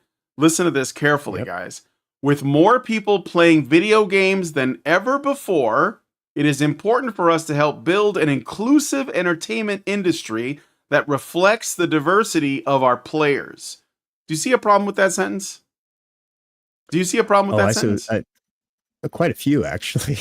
Well, did anybody in the chat, do you guys see a problem with that sentence? You can say what you think, John. I'll tell you what I think. Well, it's like this whole idea of like with more people playing video games than ever before. So people that are coming into a system that already pre-existed and they're onboarding into it. And so if they're onboarding into it, then evidently what was going on prior to is the thing that they're interested in being a part of. Yes. So why do we need to do something to it if there are already more people joining it? Like, that's exactly it. They're saying this has to change because more people are enjoying the thing as it is. It's like, no, they're enjoying the thing as it is. Everybody enjoys it. Right. Well, that's the problem. You know, we can't have everybody enjoy things. This is 2024. What is going on? Okay. Right. And you have to be beholden to carrying water for corporations and just doing what they allow for you to do. Yeah. With this, have as much fun as we allow. Sorry. Yeah. With this mentorship, we have an exciting opportunity to support talents from different backgrounds, bringing fresh perspectives and new ideas. The selected candidates will create a project based on a predetermined theme and will be mentored by a Ubisoft expert. Okay. Over a fixed period. From November 2024 to March 2025, specific timelines may vary by location. During this time, they will receive feedback to fill the project. Eligibility criteria. To be eligible, you must, and the first thing is identify as a woman or a non-binary individual. Be 18 years or older, currently attend or have graduated after spring 2023, have less than 2 years of experience. But the primary thing is the first thing. And by experience, they mean no college education or anything. They are specifically looking for smooth brains that they can just go and say, this is how it's done. And no, they don't want people who can think abstract and actually do. They want people that are just taskers. Follow the recipe. Do not deviate. You're not a fucking chef. You're a cook. You're not here to actually be trusted. You're just here to take orders, and if you step out of line, guess what? We're going to go find another person who just got out of high school and doesn't have any real experience about any experience and bring them in here. And this is exactly what they do, you know, in the media for movie making right now currently, like at Disney. They don't want to hire people that know about, you know, the lore of any given subject matter or anything like that. They want people as completely naive and impressionable as humanly possible. And so if you have any kind of actual, you know, ability to think for yourself or discern or actually challenge, like what someone would tell you to do, because it's just like, well, there are other ways to get across town, you know, like I don't have to just always do the exact same thing. Those people are not welcome. And that's men, you know, they want people that are just like fall in line, that are docile. So if you want to be some, you know, beta bitch made kind of like, you know, like a soy boy that, you know, doesn't even want your penis for whatever reason, because, you know, it'd be better to just give that to like one of these women out here who clearly, you know, is suffering from such extreme penis envy that they have to become men. You know, like, this is a strange state of reality where people just can't deal. Before companies start requiring that in order for men to identify as women, they have to be on hormone blockers or you know, estrogen like implant and get like and their they'll probably penis be like 6 cut off. months. And you'll have to it has to be a certain amount of time. Otherwise, they're like, oh, you might be trying to game the doctor's system. note. We got to know that you committed. Yeah, get a doctor's note, right? Are you actually a woman? Did you change it on your driver's license? So have you destroyed your reproductive capabilities? Yeah, have you castrated yourself for the cause? Right? Don't you want to be a video game developer? Castrate yourself. Yeah, you can make video games. You just can't reproduce ever again. Hey, you just can't have a family or kids or anything, right? Yeah. Just buy into the doom and gloom. Yeah. So the one thing I'll say is that so some people have been saying this is illegal. It is. Is it? Though? But this is. I mean, it's technically it should be illegal, but then again, you know, we don't live in a reality-based existence anymore. We live in this weird perceptual kind of prism. Here's Ubisoft's like a circus sideshow. Here's the Ubisoft stock, by the way, so you guys can see. So, like, there is this theory. I think it's illegal for government organizations or institutions to discriminate based on race and sex and all that. But I don't think that individual, like the Well, a private publicly sector owned company, though. but A publicly owned company publicly owned company. Yeah. Well, again, would be this, beholden to those same public mores. yeah, it should be, but I don't think that it counts when it's men. I just don't like. Well, no. Yeah. There are forms of isms that are allowed in the 21st century, and it's like as long as it's against a dude, especially a dude who's white or white adjacent, which basically means Asian or Puerto Rican, or possibly Mexican, like, and maybe even a black guy, but anything beyond that is a little bit more allowable. But if you're any of those things, and the closer you are to being a problematic white guy, the less that you're going to be invited to any of these, cotillions. And because every time you show up, you just start talking and people actually listen to what you say. And we don't want that. Yeah, it's sad. No, for sure. I believe that not the government or not the state, but like private companies and stuff should be able to discriminate. Like you should be able that's the whole to idea of a privately held corporation or a privately owned company. Privately owned business. Privacy rights. Yes, for sure. But and that's what I think this Ubisoft thing is about too, is getting back to private so that they can try to sidestep all the fuckery that they've been they are trying to do that. Yeah. So here's what I think is going on with all this.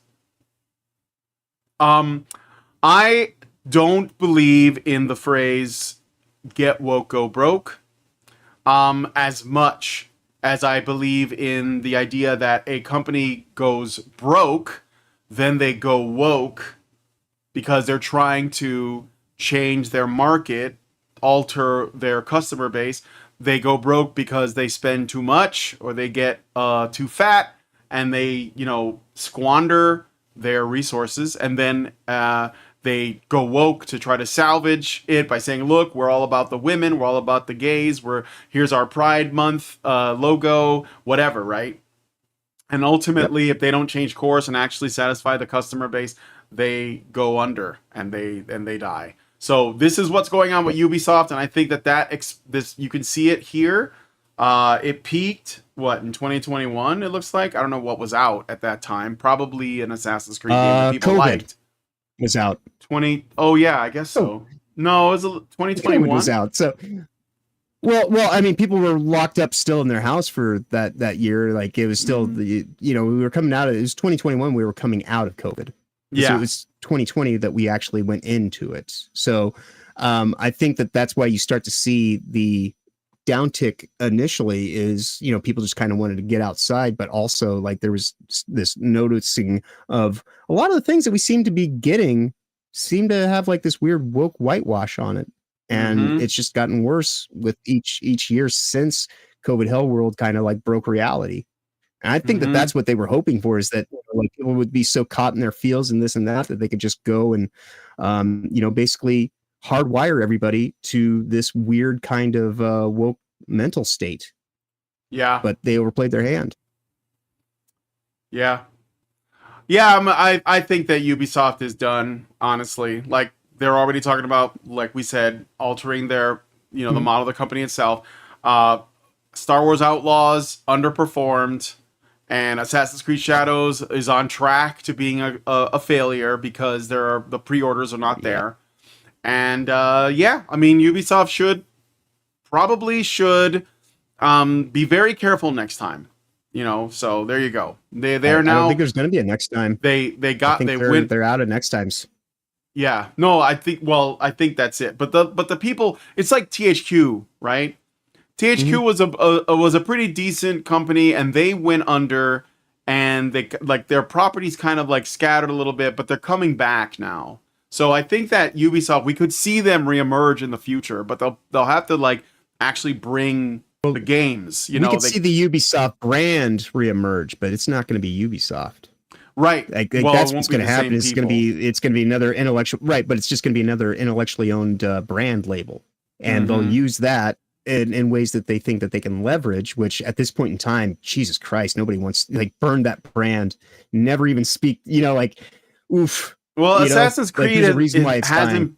Yeah, Assassin's Creed hasn't been innovative in my opinion, for a long time. It's just been like the skin of, ancient Greece or It's just- the Vikings or, right, Egypt with the or logo whatever. of Assassin's Creed attached to it. And Yeah, but they're yeah. not Assassin's Creed games. They're Ubisoft, epic walk around story number whatever year, and then they just go and they put Assassin's Creed on it, Yeah, and, and all of the look, we made it. We did. Yeah, and the open world mechanics are all like, collectathons and fetch quests and stupid little busy work stuff so they can like extend, fatten up those playtime hours. Oh, you will spend hundreds of hours playing this game. And it's like, yeah, you know what? I'm okay with playing a game that takes like 8 hours, and like as long as the experience is good, because some games can be so big and you'll be like, oh yeah, I put in like 1,000 hours, but you spend most of it like crossing, gigantic tracts of land with nothing on it. So Right. is that gaming? Tetris has no story mode. Right. Right. Yeah. Tetris has no story mode, but I've been playing Tetris for like nearly 40 years. Yeah, you don't like they didn't hire like a fucking, Oscar-winning actor to do the voiceover for Tetris, like to play a character. It was just a game, right? So Right. But yeah, we'll have to see what goes on with them. But Ubisoft's not doing well, and I wanted to give a shout out to Walberino for subscribing. Thank you for the subscription. Normally I have a little dance thing that I do, but I'm not doing that for this show because it takes too much time and it's a bit distracting. But if you catch me on my game streams, I'll do that. But anyway, let's get into the next story. Oh, actually, we're done with news stories. Oh, thank you. Dean Domino gave us a super chat and said, I know Razorfist said on Side Scrollers that it might be better for Ubisoft to go private, else Tencent might increase their control, and the CCP is what props up funds almost all this woke garbage. Yes, I think that's right. And I think, actually, I've been thinking about Black Myth Wukong because a lot of people are saying that, because Tencent is in charge of the company that makes the game. I think that it might be a clever but not really scrupulous move on the part of Tencent to sort of like, promote woke trash in Western games, but not in their games. They're like, well, we over games, here, right? Yeah, like our games are free of that stuff. And that way they can dominate the market. Yeah. It's a good way to dominate the market entirely because you're sitting here warmongering, effectively undermining your competition and, propping up all your actual work as the good work. And ultimately, it's like I said, the last time we got into this conversation about like, people concerned about their money getting infiltrated with Chinese nationals and this and that. Don't go shop at Walmart then, because Walmart is China direct, and everything in our economy is tied to bonds that are tied to China. So we ourselves are kind of an extension of China because of our economy currently. So if you don't want anything to end up dealing with the CCP and their effect on the monetary system, well, I guess go to the woods and learn how to be just a woodland foraging hobbit, or I guess hermit would be the appropriate word. Did too much Lord of the Rings talking. Hobbits are on my mind. But yeah, like there's no way to avoid a lot of this stuff because the financial networks that run this world, they are, they bleed into the same systems and they're owned by the same, like there's a lot of private investment firms now that are, basically just the way to put an anonymous label on large scale corporations, because once it goes into, their private hedge fund, then you can see who the hedge fund is, and they're doing all the work for their clients. And because they're a privately owned corporation, they have the right to privacy and their clients are held private. But a lot of those privately held clients are, the exact same companies that, already have ownership and stake, as the stakeholder politics is called, in the company. And, and that's what stakeholder politics is really about, is being able to set up like these broad course kind of pillars that, support everything and that are built around. And then you can kind of run around within the support structure, but you're not allowed to ever deal with trying to create something of your own outside of that. And you certainly aren't allowed to push on those pillars and try to make something that is sturdy on your own you know, on your own merit. It's all tied into it now. So yeah, I think you're onto something with saying that it's about, you know, just kind of undermining Western. Yeah. I mean, the truth is, though, you know, like culture. the size of these companies is such that there's really no avoiding it. So, like, I mean, unless we have the means to make our own things or support local businesses, which I suggest, but it's just like it's not avoidable. Like, we're using computers right now. Like, how much of that is owned by Tencent? There's nothing we can really do about it except try to minimize. But that's okay. Like, it is what it is. But if we can bring manufacturing back to the States, that would make a difference. But for now, we have to live in this paradigm. We have to live in this reality. So Dan Silvers sent a message I wanted to read. He says, Yes. but ultimately, public companies Yeah. like Ubisoft and Sony have wanted the BlackRock money and needed to hit those minimum ESG scores. I don't know what Tencent's equivalent to ESG is, or if they even have one. Actually, the CCP had a social credit score before we learned about the ESG and the DEI stuff here. I did a show on it years ago, and it was called Sesame Credit at the time, and they were starting it, and we covered it on Honey Badger Radio, but it was a long time ago. Like, around the time the Gamergate was starting, actually, in 2014, 2015. Disclosure, like Dan, he is actually somebody who also very much kind of knows the things he's talking, because when I was sitting there talking about you know, designers that have moved over to Godot, and like he's I've known him for like I think 20 years now. So yeah, like he's on point with his thoughts and concerns about this kind of stuff. Fair enough. Yeah, deals with it every day. Love to hear from you. So, all right, thank you for that. We got to move on. I want to look at some trailers for some games that interested me. So I got 2 upcoming games. There could be more. I mean, there was that one that dude suggested, but I have to. That's kind of older. So this is a game called. This is from Niche Gamer. It's called Nightmare Operator, and they revealed a new trailer at the Tokyo Game Show. So we know the Japanese are still all right. Okay, they're still doing all right. So we're gonna watch this trailer really quick. I'm not gonna play any sound, so you have to look at it without. Maybe I'll open it in YouTube. Hold on. Yeah, there we go. So you should be able to see it. Yep. And it is I think it's like a survival horror thing. I mean, that's what it looks like to me. So, and it has this like retro, it's very indie and has like this retro look to it. Interesting to look at. Yeah. Right? It's like, I'm digging it. Like ghosts, and you have like a special weapon. Yeah. This looks great. Yeah. It's like techno ghosts. Yeah, they're like glitching in and out of reality. Like, awesome. Yeah. Yeah. And I don't know. Yeah, and she's teleporting and stuff. I thought it was kind of interesting to look at. I've seen a bit of this game, Philip Morgan says. This looks amazing. Like, they're like dude. Yeah. This is the spooky season game to play right now. This is awesome. I don't know when this is coming out, but this was showed off at the Tokyo Game Show. And there's like different kinds of monsters. I don't know like anything else other than this trailer, so it looks good. Right? Yeah. I dig it a lot. I will keep my eyes on this one, especially. Yeah. Called Nightmare Operator. I don't know like what it's gonna be on or anything like that. It's on Steam, so there you go. Wishlist on Steam. Yeah. Nightmare Operator. All right. So that was Steam Deck. One that I wanted to show, and Niche Gamer, which was like one of the first websites to like side with Gamergate or at least be fair to them, presented this to us. So thank you to them. Shout out to Niche Gamer. Okay, so now I'm going to show you this one. This is called Holston. This is on the Steam page. Maybe I can find a YouTube video of this though. So let's copy that. And I'm going to drop it in the YouTube because I thought this one looked really interesting too. And it's also a horror game. So Holston, here's the gameplay trailer for it.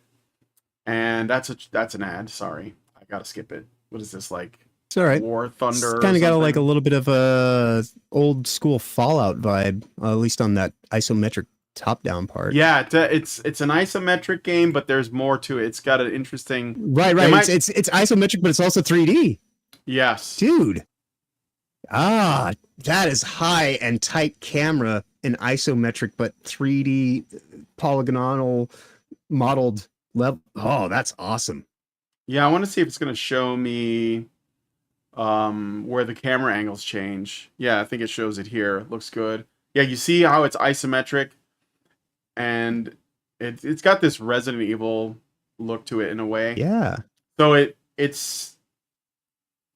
Let me see what else here. They're going to show.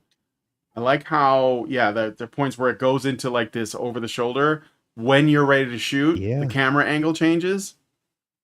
Yeah. So this is what, advancements in gaming was supposed to be about, was like, the mixed media of art styles and things like that. Not, let's go and give everybody purple hair and like a dildo up their ass. Yep. So, yeah. So yeah, that's Holston. Looks pretty good too, right? It seems like, the ones they just jumped out at me. I saw them on Twitter and I was like, oh, that looks good. That looks really neat. Yeah. Right? So let me dude. share this tab instead. And you guys can kind of I'll go back here so you guys can see this a little bit. And I'll look at your comments in the meantime. Hopefully this should be visible. Ergo Proxy says, the glitch monsters make me want to play Astral Chain again. Javid Joshua says, ooh, Japanese techno demons, sign me the fuck up. Yeah. No, it's like, it reminds me kind of like of The Ring, but also not. Like, it's like, ooh, it's so great. Yeah, so I would, and this is developed by Sonka. These are like smaller games, but they're going to be this is the future, I think. Going to be stuff like smaller this. Games are the bigger games of the future, to be quite honest, and the big games are going to be the ones that are smaller, in terms of have a small team, have a big audience, not a big team and a small audience. That's how you make money. Yep. Surprise. All right, so that's Holston, and I guess the we're doing good on time, so I thought we would look at some. Totally. Let's do some health checks. I got a super chat from Dean Domino. Thank you, Dean Domino. Gives us $1.99 and says, "Be crowned and Geno kids." All right, I will take you up on that. Let's take a look. So I'm gonna see if it's on YouTube. That's just the easiest way. Be crowned. Yep. Okay, let's see. Be crowned. Geno kids. And yes, and Geno kids. So, all right. So here's indie game trailers. Oh, another thing I gotta skip. I'll share it in a second. The original Doom was made by a small group of guys in the 90s. Yes, of course. Yes. And then the other one is Geno kids. Geno kids. All right. Let's see. Yep. Geno kids. Yep. Got it. Geno kids. Oh, that looks kind of cool. It's already got my attention. Looks like Jet Set Radio. So, all right. Let's take a look at Be Crowned. So I'm going to share this tab. We're going to go here. And let's check it out. I'm not going to play any sound. I'm just going to let it play. Just the visuals. So. Right. 13th Street. Okay. This kind of liminal space. Yeah, I get. Oh. Ooh. All right. Nightmare Operator is going on Steam and Sony. Thank you, Gorlock. Chordosis. Dystopia Hellscape Underground. Spine looks good. Yeah, we looked at Spine. We looked at Spine last week, I think. Remember that one? Yeah. It's like a cyberpunk kind of parkour and Batman combat system. Yeah, we've been looking at a lot of bangers the last few shows. I mean, I'll be quite honest. It's I like doing the getting through the first 90 minutes of talking about the week in culture stuff is all well and good, but this is what I come here for, is the dessert and the kind of check and see what's going on that's actually worthwhile and worth our consideration, and actually people that want and deserve to be lauded and cheered and, you know, just held up a high, you know, like this is the reason we do this. All right, let's look at Geno Kids. This looks flashy. Based on what I saw. So this is Geno Kids. Oh, okay. So, so switching characters and doing combos. Kind of like, what's that? Zenless Zone Zero is like that, isn't it? Where you can switch between characters and it's, you know, a gacha game, free to play. Right. Waifu Collection Simulator. So, yeah, Geno Kids. Can already see the that this is gonna have like some appeal. Interesting. Yep. It looks like what Dustborn thought it was. Yeah, right. Except this is actually a game. Actually good. Yeah. Like, This is actually gonna be a game, and it's actually interesting. But that's what I mean. What Dustborn thought it was. Like it projected that it was something good, and it's like, no, you see, you're like a weird kid. It does have like skating and that's why I thought of that's why I thought of what is it? Jet Set. Is it Jet Set Radio? Yeah, Jet Set Radio. Yep. Yeah. Yep. And they're in a band, so I guess there is a Dustborn element to it. Kind of also has like this Scott Pilgrim versus the World kind of vibe. Yeah. So yeah, like I say, this actually looks good. Looks like an interesting narrative. You can awesome... see. I paused it here, but you can see over here in the bottom corner. It looks like those are 4 characters you can switch to, and this is the one you're actively playing as.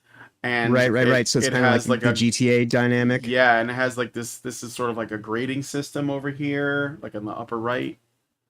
So. I wonder if it's got a multiplayer aspect where like. I don't know. That's all. I was thinking about that. Controlling the one squad. Yeah, it looks like it's hack and slash, action, platforming, character switching. You know, traversal. But I do like the anime kind of stuff they're throwing in there. And it's got like this good mixed media. Is that the like large corporate company games can't do this? Like they lack the people who have the, you know. Right. I forget the character's name from that RPG everybody loves so much. It's like a skull head. Oh, it's the moon. It's the moon. I see. But it. Yeah. Yeah. It looks like sands. That's no moon. Sands.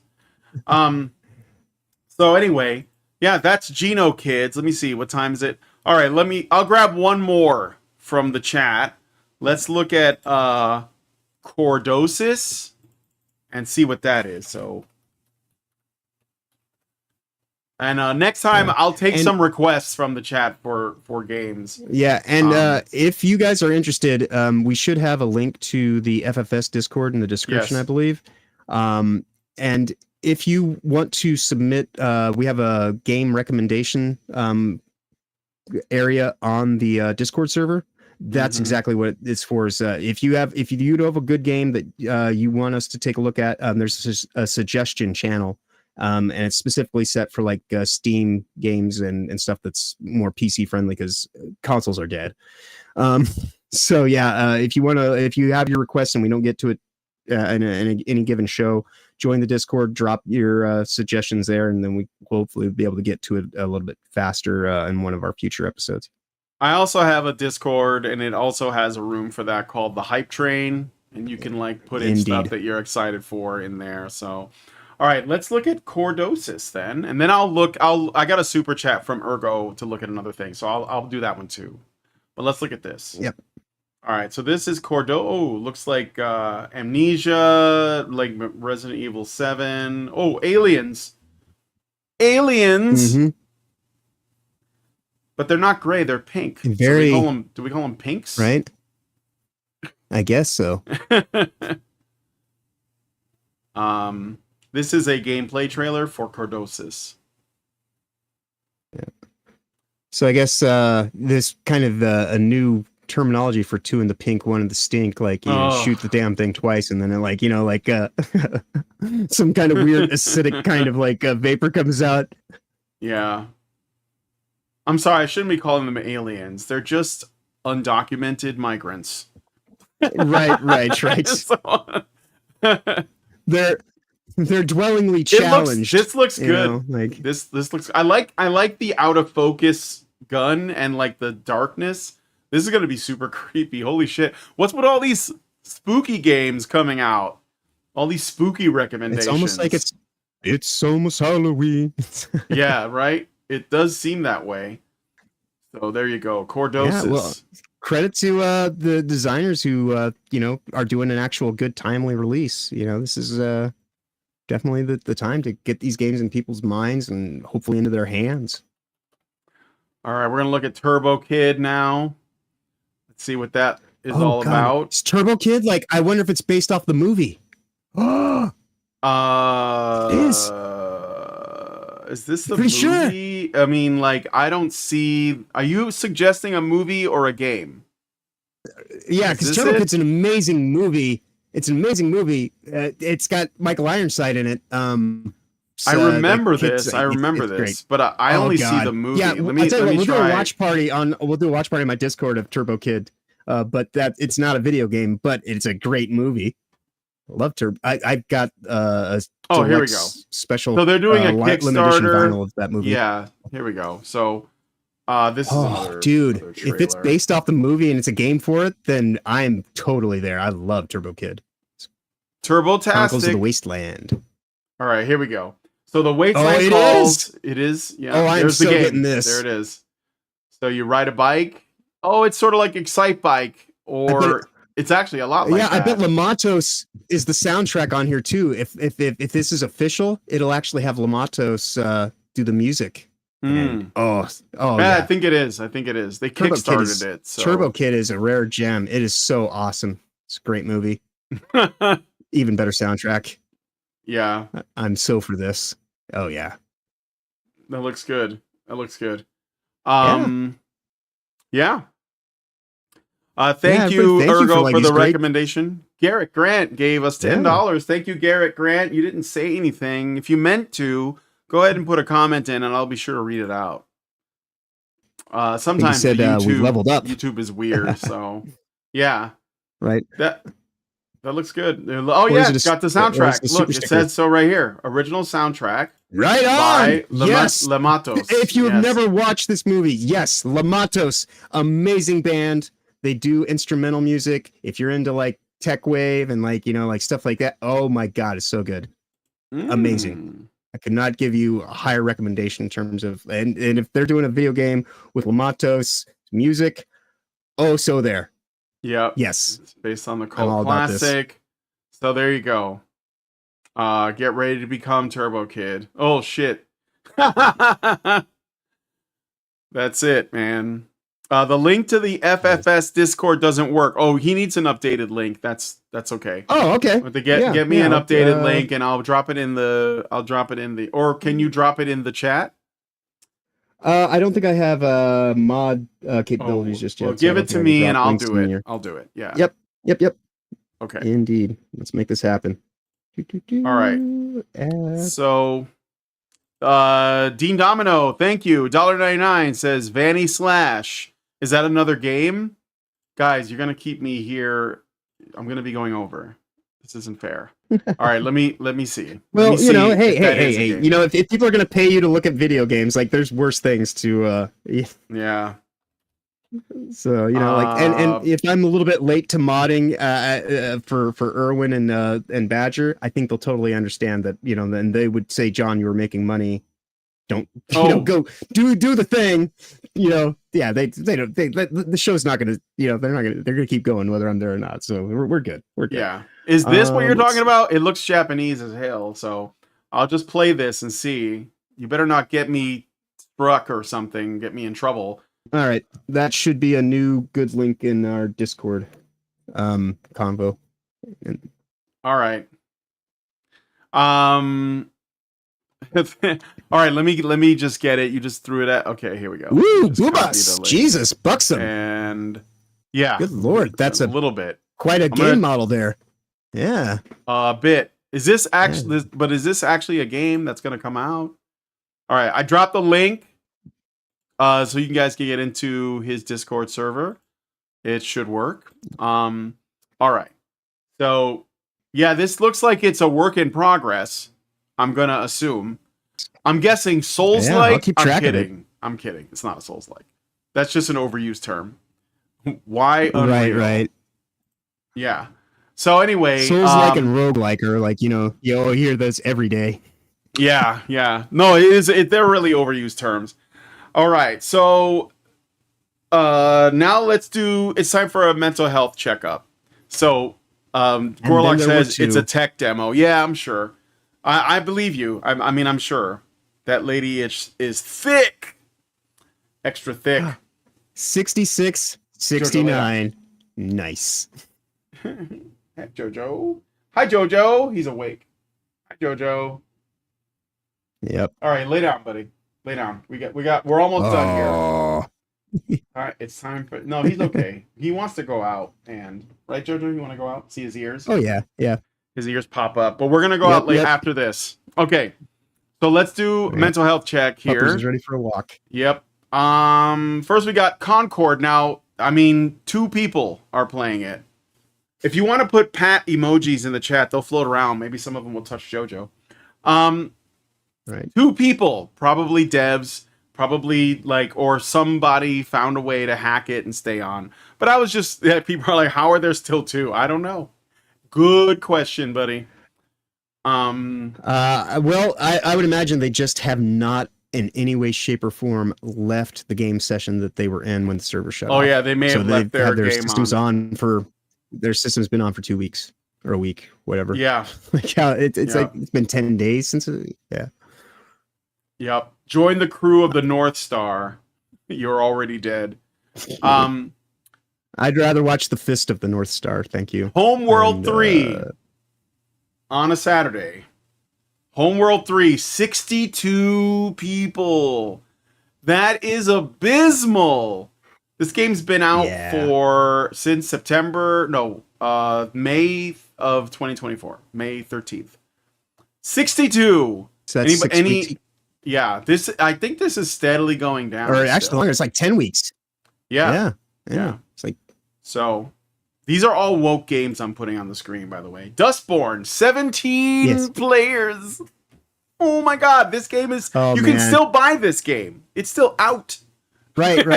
Oh yeah, well, the thing this has going for it that Concord doesn't is Concord's a live service model, and so it requires people constantly coming in and keeping it alive. Whereas this is a single-player game, quote-unquote, although from what I've heard about it, the game is so broken that, certain things just happen whether you actually have an effect on it or not, because they have to drive things forward, and so their shit story at the end basically just collapses into a funnel point.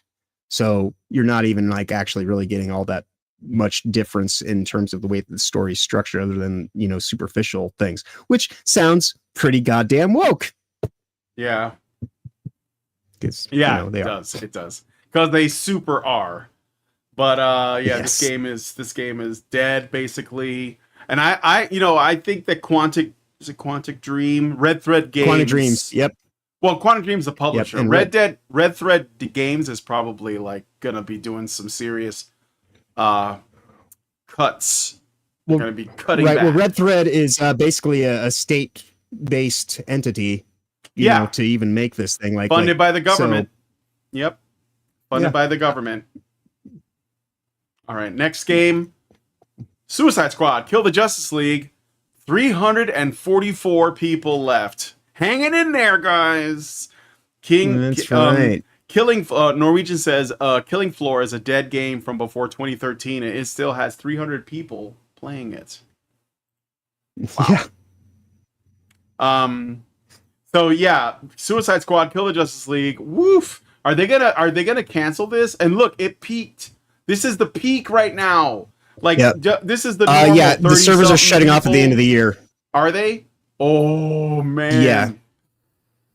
Servers are going to shut off at the end of the year. They'll support it through the end of their license term on the server lease because they already paid for it. so they might as well, you know. But they're not going to renew the lease. It's like So, yeah, watching this- multiple train wrecks at the same time. Like- yeah, it's like all the trains are coming into the train station, and they're all like, you know, like they're all like wrecking at the train station at the junction point. Yep. So yeah, it's terrible. Let's see. Okay, so next is not like a woke game, but it is a game that made some mistakes. Let's see how it's doing. Helldivers 2, 21,912, which is not near what its peak was, which was like 500,000. No. But like We're going to talk about this again on Tuesday. Yeah, we're gonna talk about this more on Tuesday. But apparently they're gonna try to like do some stuff to draw fans back. So we'll see how that goes. Yeah. Norwegian says, but what about all those DLCs they planned in reference to Suicide Squad? Man, dude, it's bad. It's bad. So anyway, yeah, Helldivers 2, 21,000. That's not good for them. They should be at 100,000. Next we have Starfield. This is another woke game. 10,207, which is not terrible, but not great. So I never played this. I know it's got pronouns. I think we all know that. but it also is like a buggy mess, like it was when it launched. This is Bethesda. So anybody here bought Starfield? What do you think? And also say hello to my dog, Jojo. Here, let me point the thing at him. My nephew plays it. He's giving you the eye. He's talking to me about. Right. Yeah, go ahead. Right. My nephew plays it. He was talking to me about it last night about the new update that they are supposedly like, you know, like this is going to be the thing that changes it all. Like they just put in some car to traverse, you know, the worlds in. I don't know, man. Like, if you're going to actually like what I was saying to him last night was, you know, like the main thing that they stumbled on is they took what is, you know, a very small game and expanded it out to a quote unquote universe. But what are the actual play mechanics? There's nothing really there. You're just doing the exact same thing with slightly different scenery, and the scenery itself is being procedurally generated. You know, for all these multiple worlds that you're able to go to and whatnot. So it's like it's just a very homogenized kind of it's a masterpiece, you know. Yeah. The pinnacle of mediocrity is what they shot for, and they firmly hit that mark. A Norwegian says, I uninstalled Starfield as soon as I got done with the tutorial segment. It was boring as hell. Did you get a refund though? Because I feel like you should have gotten a refund. Little Miss Anonymous says, Doggo stream. There he is. He is the star of the show. I don't know if you guys know that. He doesn't even have to say anything. He's like the guy who played Jaws. in the James Bond movie. We're back on James Bond again. Indeed. Yeah. Dean Domino says it's that now. Yeah, Dean Domino says it's a Bethesda game, but took away what made them enjoyable. Philip Morgan says it's okay, but I need to play more of it. And Miss Row 303 says, boring! Cause you're all fucking boring! Okay. Norwegian says I got it free with my graphics card. Rest in peace, Az. Dude. Rest in peace. Okay. So anyway, Starfield, not so great. I think I keep forgetting. So there's No Man's Sky, which did have a redemption arc, and I'm happy for people still playing it. But there was another spacefaring game that and it was also like a big deal, but I don't remember what it's called. If any of you guys remember, if there was another big space travel, big space exploration game that came out around the same time as Starfield, or after. I think maybe there's one coming out. I don't know. Outer Worlds? Yeah. No, not that one. Not that Outer one. Worlds. The only thing that I could. That's like the only thing that was in my mind. But I'm that's like, kind of like not. Yeah, that's more Fallout. Yeah. Yeah. No, I wasn't thinking about that. I can't remember what it's called. Anyway, let's get to the next game on my list here. Yeah. How is Black Myth Wukong doing? Still at almost 500,000 people playing. Yeah, that's pretty damn close to the number we saw last week. Yep, it's been steady. And that, considering this is a single player experience, no multiplayer, not a live service, just like a straight up like single player story mode experience, it's kind of interesting that it stayed, because the thing about single player games is that usually people play it, they finish it, and then they put it down. And so you'll get like a peak of people playing in the beginning, and then there's a sharp drop off because people are done. They finished the game and they had their fun, and now it's just, you know, it's on to the next thing. But this is still doing well. So, Outer Worlds, that's the one. Outer Worlds was the... Wait, no, Outer Worlds is not the one I was thinking about. I'm sorry. It was a different one. It doesn't matter. Dan Silver says, Space Marine 2 is starting to get Wukong a run for its money. Thank the Lord. Speaking of Space Marine 2, that's also on my list of checkup. Let's take a look. So, Space Marine 2, 148,688 players in game. Pretty amazing. And I've been streaming the first Space Marine on this channel, and I never played it before, but I gotta tell you, that is a fun fucking game. I like that game. It reminds me of what God of War, like when it was good.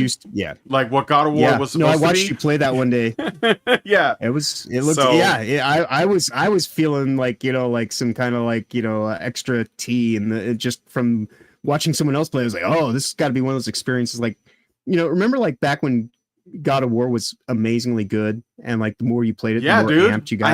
I have all, feel your testosterone. I still own them. I still have all three of the first ones. The OG ones. But I mean, well, that's, I think what the thing is like we used to have games that you could actually feel your testosterone rising while you played them, and that's the thing that they're trying to get out of games nowadays. Because it's like, no, you're being too manly. You might actually, like, you know, try to like do something for yourself. Yep. Okay. So let's see. Star Citizen. That's Star Citizen. Garrett Grant got it. It's Star Citizen. That's the game I was thinking about. That's the one. Thank you so much. Yeah, that was it. I never played it, but I think if anybody here has played it, or is it out yet? I don't even know. You know, I couldn't say. Yeah, I know of it, but in the most, you know, kind of just I know it exists. Most basic fashion. Yeah. Oh, Mr. 3 asks if Star Citizen is out. I don't know. I just know that there were 3 games that were pretty similar, and people were sort of debating because, like, if you're gonna play one of them, I think if you want to play a game, you're gonna play one of those 3. You're not gonna own all of them. You're probably gonna pick the one that might be the only other one that I could think that would fall into that umbrella too. The MMO? Yeah. Oh shit, dude. Yeah. Eve is insane. I have a friend, or I had a friend, who played Eve Online. This is the one where you basically just like you like people build economies on that game. Like it's so involved, you know. Right. Mr. 303 says, isn't it in development hell? I have no idea. Gorlock says, Star Citizen is forever in development hell because they keep adding more to the game as hardware advances. Okay, so there you go. It's one of those, it's basically vaporware. It's mythware. It may never come out. It's, you know, Daikatana. It's Duke Nukem forever for the first 15 years. Is that a deep cut? Daikatana? Oh, that's as deep as the hack and slash blade that you're supposed to use in it. Yeah, right. Wow, that is like 2 John Romero references in one show. You know, like it's an interesting one today. You know, we've been Anyway, so yeah, that's good. I think we're done. I think this is a done show. I think we should wrap it up here. So I believe we knocked it out. Yeah. Thanks guys for joining us. Everybody in the chat. Yeah, it was a lot of people hanging out and talking and sharing ideas, and I had fun, and I hope John had fun. Yeah. And most definitely. I think this has been our most active chat involved show thus far, and I hope that we continue to grow like this, because this has been great today. Yeah, I like doing that. Involvement of everybody. Thank you guys so much for coming on the show. If you all like this video, please hit like, subscribe if you're not already subscribed, hit the bell for notifications, leave us a comment. Let us know what you guys think about what we discussed on the show today, and please, please, please share this video, because sharing is caring. Thank you so much for coming on today's... Oh, word. Yeah, be sure to join us in the Discord as well. No, it's fine. All right, so On the Discords, because there's 2 of them. So Indeed, indeed. Yeah. Thank you so much for coming on today's episode of The Week in Culture. And we'll talk to you guys in the next one. Long live Vivian. With the glass ceiling broken, all the oppressed groups shall prosper, especially the most oppressed group of all, gamers. I want people in the industry to be a little bit louder about people being mean to other people, and maybe say it's not a good thing. Yeah. Maybe say we don't want you around if you're going to be a cunt. Yeah. And hateful. And that the games industry is diverse naturally. Not because anyone's making them be diverse. Because the world is diverse, you stupid motherfucker. And if you have a problem with that, come fight me. Physically. Bitch. Has anyone taken you up on that yet? No, because they're all pussies. Yep. Down here, salt is a way of life. Obviously, the environment down here is all salt. The ceiling's salt, the floor is salt, the walls are salt, and to an extent, the air is salt. And you breathe that in, and you can constantly taste the salt.